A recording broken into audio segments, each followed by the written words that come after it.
Hi, I'm Ashley. It was supposed to be the happiest day of my life, my wedding day. A day filled with love, laughter, and the promise of a new chapter with the man I loved, David. The sun shone brilliantly in a cloudless sky. The garden was in full bloom, and our friends and family buzzed with excitement. Everything seemed perfect, or so I thought. As I walked down the aisle, radiant in my white gown, I caught sight of my father's stern face. He had never approved of David, always calling him unworthy. But I loved David, and I had hoped my dad would eventually come around. I was wrong. After the ceremony, during the reception, the tension in the air was palpable. Dad's glare at David was a silent challenge. I tried to laugh and chat with our guests, but the unease was undeniable. Then came the toasts. When Dad stood up, his voice was cold and sharp. Instead of speaking about love and happiness, he spoke of disappointment and disapproval. My heart sank.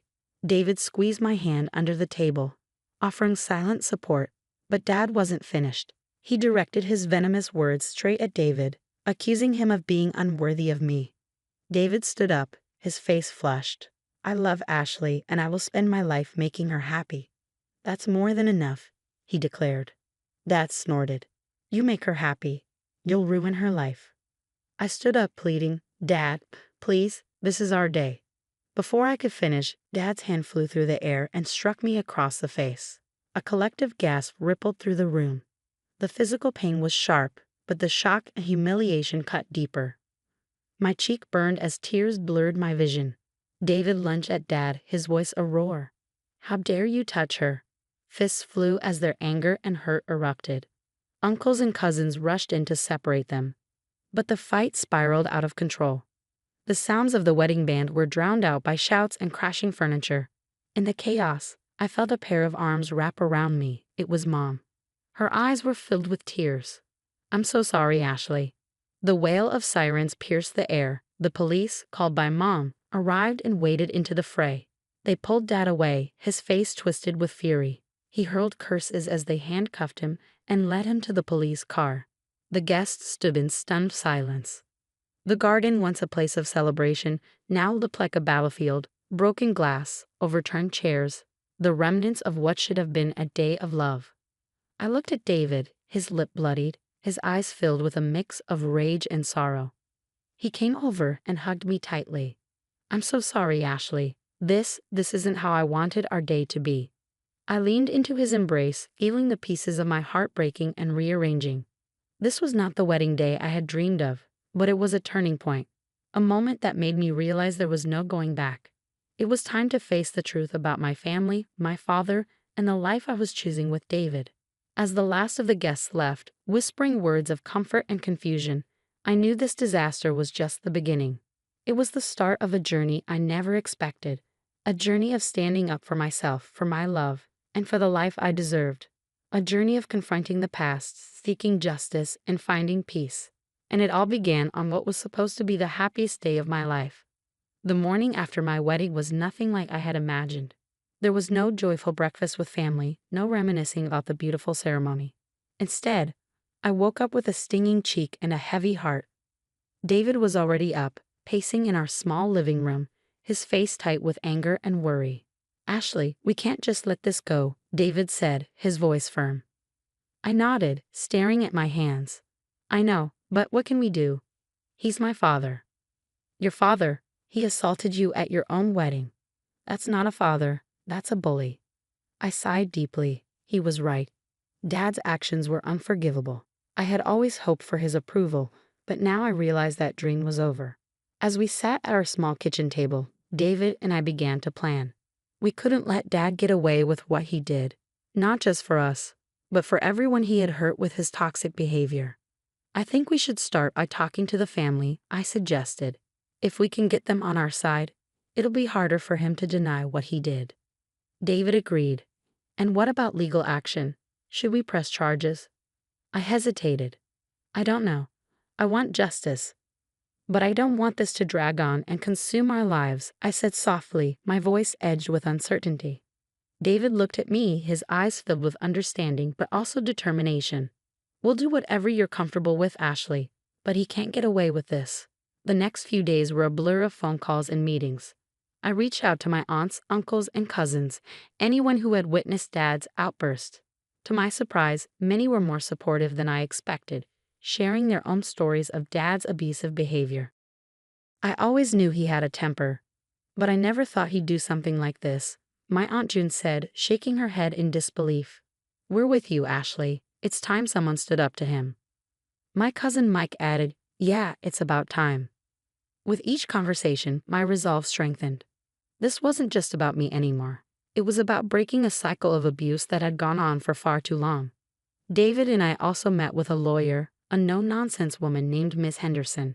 She listened intently to our story, taking meticulous notes. You have a strong case, especially with the number of witnesses, she said. But be prepared, this will be a public matter, and it could get ugly. A knot of anxiety formed in my stomach, but I nodded. I understand. I can't let him think he can treat people this way without consequences. Miss Henderson gave a small, reassuring smile. Good. I'll start preparing the paperwork. We'll hold him accountable. The weeks that followed were a whirlwind of planning and emotional upheaval. David was my rock, supporting me every step of the way. We gathered evidence, spoke to more family members, and worked closely with Ms. Henderson. One evening, as we sat on the couch, exhausted from yet another meeting, David took my hand. Ashley, are you sure about this? I mean, I'll support you no matter what, but this is a big step. I looked into his eyes, feeling a surge of love and gratitude.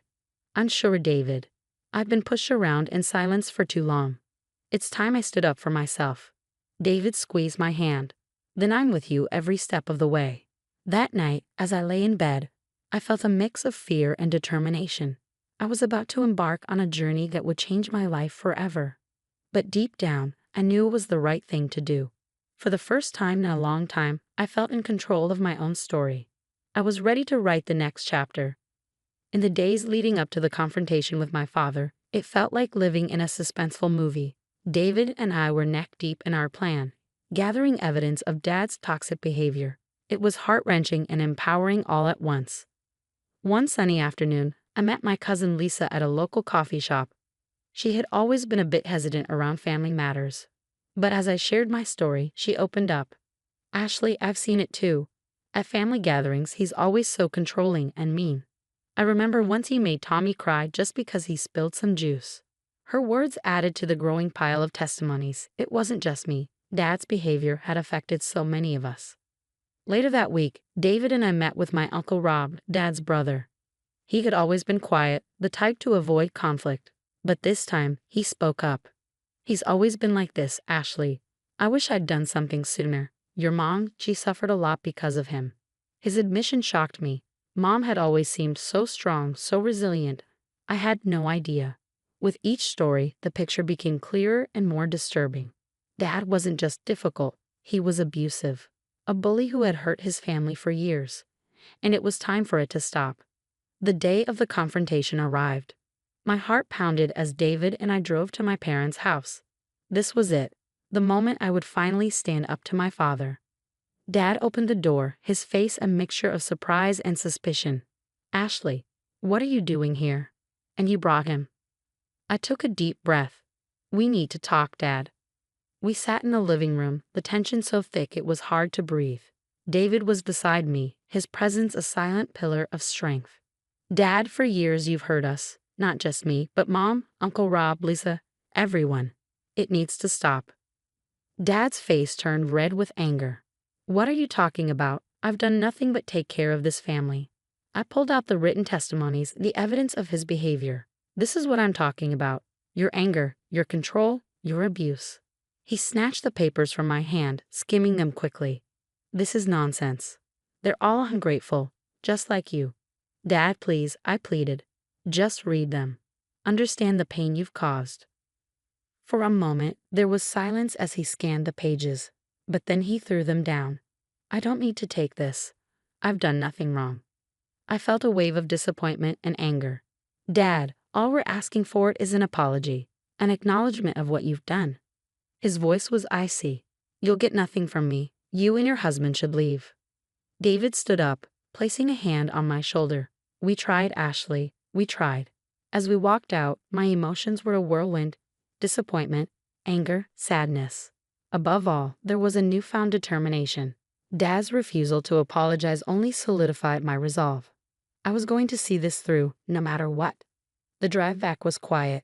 I gazed out the window, the passing scenery a blur. This wasn't the end. It was just another step in my journey, a journey that I was more determined than ever to complete. The weeks following my confrontation with Dad were a whirlwind. The story of what he did, bolstered by the testimonies of family members, began to spread. It wasn't just within our family anymore. It was in the community, on social media, everywhere. The man who had always presented himself as respectable and upright was now being seen for what he truly was. One afternoon, as David and I sat in our living room, my phone buzzed. It was a call from Mom. Her voice was hesitant, a stark contrast to her usual strength. "Ashley, your father, he wants to talk to you. He says he's sorry." I felt a jolt of surprise. Dad apologizing. That was something I never expected. "Mom, I don't know. After everything." "Ashley, I understand if you don't want to. I just thought you should know." I thanked her and hung up. David looked at me, his brow furrowed with concern. "What are you going to do?" I sighed, feeling the weight of the decision settle on my chest. "I don't think I can forgive him, David. Not after everything." David nodded, his hand finding mine. "Whatever you decide, I'm here for you." A few days later, I received a letter from Dad. It was an apology, or at least his version of one. He wrote about his own upbringing, his regrets, his realization of the pain he had caused. But as I read it, something felt off. It wasn't about me or the pain he had inflicted. It was about him, his feelings, his experiences. I shared the letter with David, who read it carefully. "It's your decision, Ashley. But remember, you don't owe him anything." I knew he was right. This wasn't just about the slap at the wedding or even the years of emotional abuse. It was about a lifetime of toxic behavior, and a letter wasn't going to fix that. The decision was hard, but I knew what I had to do. I wrote back to Dad, telling him that while I acknowledged his apology, I couldn't just forget everything. There would be no reconciliation, no going back to the way things were. The day I sent that letter was the day I felt a true shift within myself. It was like letting go of a heavy burden I had carried for years. I was choosing my own peace, my own happiness. David and I began to rebuild our lives, free from the shadow of Dad's toxicity. We became more involved in our community, finding joy in helping others who had faced similar struggles. One evening, as we sat on our porch watching the sunset, David wrapped his arm around me. "We've come a long way, haven't we?" I leaned into him, feeling a sense of peace and contentment. "Yes, we have. And we did it together." As the sky turned a deep orange, I realized that this was just the beginning. A new chapter in our lives, one where we were no longer defined by the pain of the past, but by the hope of the future. Our journey had been long and difficult, but it had led us to a place of understanding and strength. We had faced the worst and come out stronger for it. And as I sat there with David, I knew that no matter what the future held, we were ready for it. This was our story of overcoming, of justice, and of moving forward.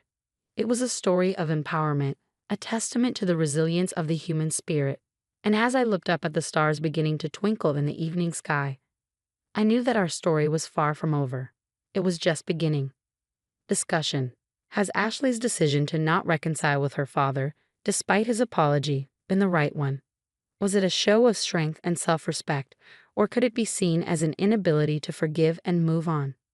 What would you have done in her shoes? Share your thoughts in the comments below. Your opinions and perspectives make our community a rich and engaging place.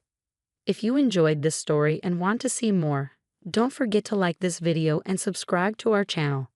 Your support helps us bring more content like this to you. Thank you for watching, and we can't wait to read your comments.